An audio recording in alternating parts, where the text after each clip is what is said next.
آج ہم بات کریں گے دنیا کے سب سے مشہور جہاز ٹائٹینک کی۔ ٹائٹینک صرف ایک شپ نہیں تھا بلکہ اپنے دور کے انجینئرنگ کا شاہکار مانا جاتا تھا۔ 1900 کے شروعاتی سالوں میں سمندری جہازوں کے ذریعے سفر کرتے تھے۔ اس وقت کمپنیز کے درمیان سب سے بہترین شپ بنانے کا مقابلہ تھا۔ اسی مقابلے میں وائٹ سٹار لائن نے ایک عظیم پروجیکٹ شروع کیا۔ اس پروجیکٹ کا نام تھا RMS ٹائٹینک۔ ٹائٹینک کو اتنا بڑا اور مضبوط بنایا گیا کہ لوگ اسے لگ بھگ نہ ڈوبنے والا سمجھنے لگے۔ اس جہاز کی تعمیر میں ہزاروں ورکرز نے حصہ لیا۔ ہر چھوٹی بڑی ڈیٹیل پر خاص توجہ دی گئی۔ کسی نے بھی نہیں سوچا تھا کہ یہ شپ ایک دن تاریخ کا سب سے بڑا سمندری حادثہ بن جائے گا۔ ٹائٹینک کی کہانی فخر، امید اور ٹریجڈی کا ایک انوکھا انداز ہے۔ اس کہانی میں انسانی خواب بھی ہیں اور قسمت کے عجیب موڑ بھی۔ یہ واقعی آج بھی لوگوں کو حیران کرتا ہے۔ ٹائٹینک کا نام سنتے ہی ایک پراسرار اور درد بھری کہانی ذہن میں ابھر آتی ہے۔ اس لیے ٹائٹینک دنیا کی سب سے یادگار سمندری کہانیوں میں شامل ہے۔ ٹائٹینک کی تعمیر بیلفاسٹ آئرلینڈ کے شپ یارڈ میں ہوئی۔ اس شپ کو بنانے میں تقریباً 3 سال لگے۔ ہزاروں مزدور روزانہ اس پر کام کرتے تھے۔ اس دور کے لیے انجینئرنگ کا معجزہ تھا۔ ٹائٹینک کی لمبائی تقریباً 882 فیٹ تھی۔ عام سے کئی زیادہ۔ عام جہازوں سے کافی بڑا تھا۔ اس میں لگژری کی ہر سہولت موجود تھی۔ اندر سوئمنگ پول، جم اور لائبریریز بھی تھیں۔ فرسٹ کلاس پیسنجرز کے لیے شاندار کمرے تیار کیے گئے تھے۔ جہاز کے اندر کی سجاوٹ کسی محل سے کم نہیں لگتی تھی۔ لوگ ٹائٹینک کو دیکھ کر حیران رہ جاتے تھے۔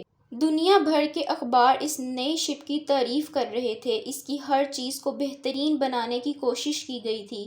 ڈیزائنر اور انجینئرز اپنے کام پر فخر محسوس کرتے تھے۔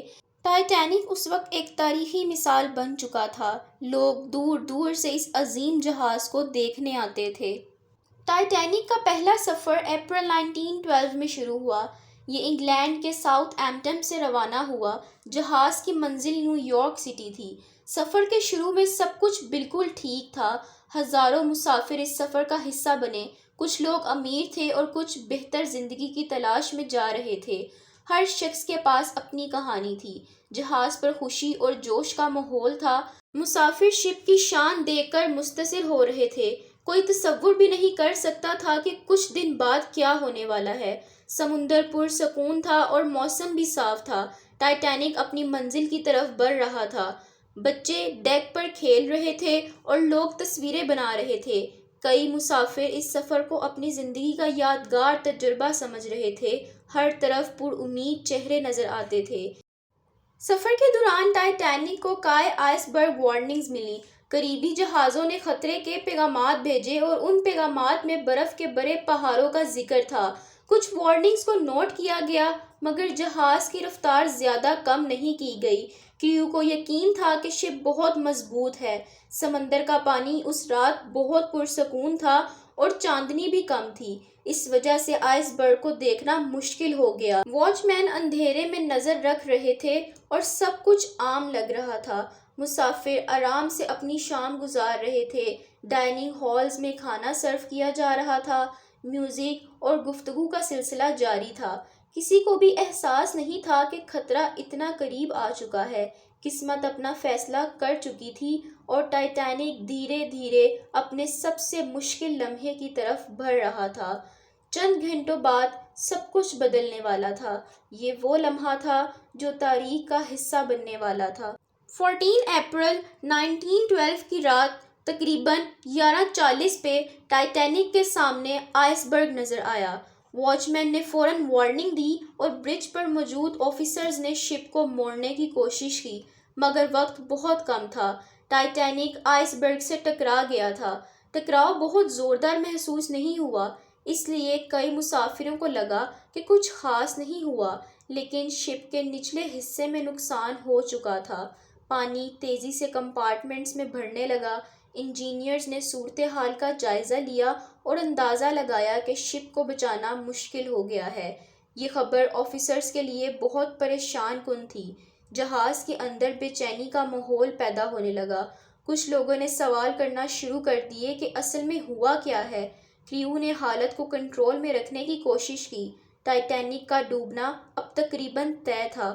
مگر زیادہ تر مسافروں کو ابھی بھی اس حقیقت کا علم نہیں تھا۔ وقت تیزی سے نکل رہا تھا اور خطرہ بڑھتا جا رہا تھا۔ سمندر کی خاموشی ایک عجیب سی دہشت پیدا کر رہی تھی، ہر گزرنے والا منٹ قیمتی تھا۔ شروع میں مسافروں کو پوری سچائی نہیں بتائی گئی۔ کریو نے لوگوں کو پرسکون رہنے کو کہا اور لائف بوٹس تیار کی جانے لگیں۔ کئی لوگوں نے خطرہ سنجیدگی سے نہیں لیا کیونکہ انہیں یقین تھا کہ ٹائٹینک محفوظ ہے۔ کچھ مسافر جہاز چھوڑنے کو تیار ہی نہیں تھے۔ دھیرے دھیرے پانی کا لیول بڑھنے لگا اور آفیسرز نے عورتوں اور بچوں کو پہلے بھیجنا شروع کیا۔ لائف بوٹس ایک ایک کر کے پانی میں اتاری گئیں۔ حیرت کی بات یہ تھی کہ کچھ لائف بوٹس پوری طرح بھری بھی نہیں گئیں۔ لوگوں کو سمجھ ہی نہیں آ رہا تھا کہ اصل صورتحال کتنی سنگین ہے۔ کچھ لوگ اپنا سامان بھیجنے کی کوشش کر رہے تھے، کچھ اپنے گھر والوں کو تسلی دے رہے تھے۔ ہر طرف الجھن اور کنفیوژن تھی۔ کریو لگاتار انسٹرکشنز دے رہا تھا، وقت تیزی سے گزر رہا تھا اور جہاز دھیرے دھیرے پانی میں جھک رہا تھا۔ ڈر اب سب کے چہروں پر صاف نظر آنے لگا تھا۔ مصیبت اب سب کے سامنے تھی۔ اب جہاز کا اگلا حصہ پانی میں ڈوبنے لگا تھا اور مسافروں میں بے چینی پھیلنے لگی۔ لوگ اپنے پیاروں کو ڈھونڈ رہے تھے اور کئی افراد دعاؤں میں مصروف ہو گئے۔ کچھ لوگ اپنی زندگی بچانے کی کوشش میں لگے تھے جبکہ کریو اپنی ذمہ داری نبھا رہا تھا۔ بینڈ کے میوزیشینز بھی لوگوں کو تسلی دینے کے لیے میوزک بجا رہے تھے۔ یہ ٹائٹینک کی کہانی کا سب سے جذباتی مرحلہ تھا۔ ہر طرف افراتفری کا ماحول تھا۔ سمندر کی سردی بہت سخت تھی اور لائف بوٹس کم پڑنے لگی تھیں۔ مسافروں کو اپنی قسمت کا اندازہ ہونے لگا۔ کچھ لوگ بہادری کا مظاہرہ کرتے ہوئے اور دوسروں کی مدد کر رہے تھے۔ کچھ اپنے عزیزوں سے آخری ملاقات کر رہے تھے۔ آنسو اور خوف دونوں ہر طرف نظر آ رہے تھے۔ کسی کو نہیں پتا تھا کہ اگلا لمحہ کیا لائے گا۔ ٹائٹینک اپنی طاقت کھو رہا تھا۔ جہاز کی روشنیاں اب بھی چمک رہی تھیں مگر امید دھیرے دھیرے کم ہو رہی تھی۔ ہر شخص کے دل میں ایک ہی سوال تھا، کیا ہم بچ پائیں گے؟ یہ لمحہ کبھی بھلایا نہیں جا سکتا۔ رات کے آخری گھنٹوں میں حالت بہت خراب ہو گئی۔ ٹائٹینک کا پچھلا حصہ ہوا میں اڑنے لگا اور شپ کے اندر پانی تیزی سے بڑھ رہا تھا۔ لوگ بچنے کے لیے ہر ممکن کوشش کر رہے تھے۔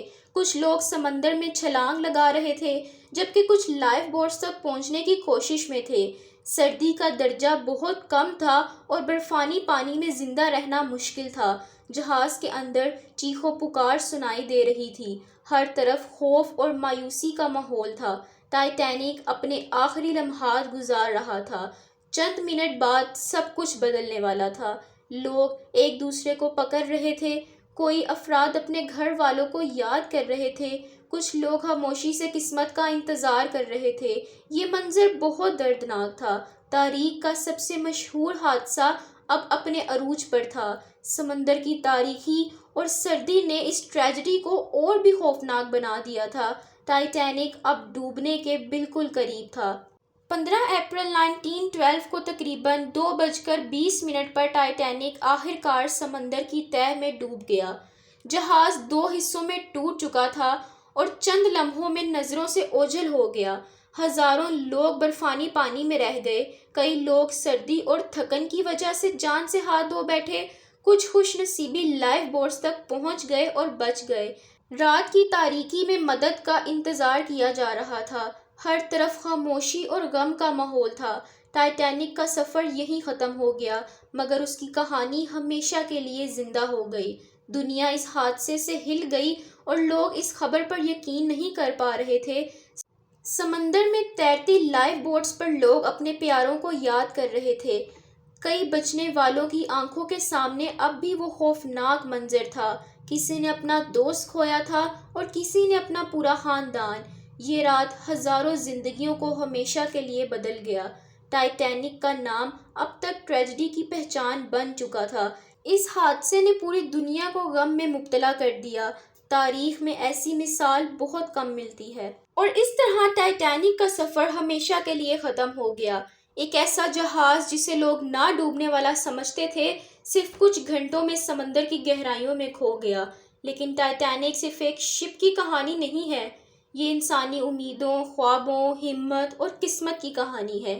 آج بھی ایک صدی سے زیادہ وقت گزرنے کے بعد ٹائٹینک کا نام دنیا بھر کے لوگوں کے دلوں میں زندہ ہے، اور شاید اس کا سب سے بڑا سبق یہ ہے کہ چاہے انسان کتنی بھی ترقی کر لے، فطرت کی قوت کے سامنے ہمیشہ انکساری اور احتیاط کی ضرورت ہے۔ ٹائٹینک ڈوب گیا، لیکن اس کی کہانی کبھی نہیں ڈوبی۔